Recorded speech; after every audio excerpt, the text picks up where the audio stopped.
Binatios naman ni Senador Rodante Marcoleta ang mga oil company at ang opisyal ng DOA dahil sa kawalan ng interes at hindi daw pagpansin sa mga datos na kanyang ipinresinta kaugnay ng murang source ng petrolyo sa Singapore.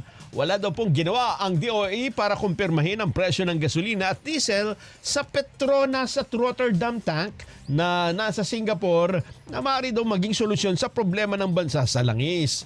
Question din ni Marcoleta kung pinag-aaralan nga ba ng ahensya ang datos na batayan sa pagtaas sa presyo ng petrolyo.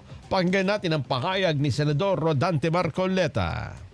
Director, magmula nung March 25 hanggang ngayon, more than 2 weeks na po ang nakararaan.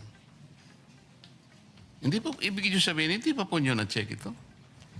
Mr. Chair, we need to get the contact number of the trader. Iniwan ko nga po yung contact sa chairman eh. Ang totoo yun, alam po ba niyo yung contact na yun? Okay. Sumulat po sa chairman, nag-o-offer po siya ng kanyang tulong sa lahat ng interesadong oil companies na direktang kumuha through vessel tank structure.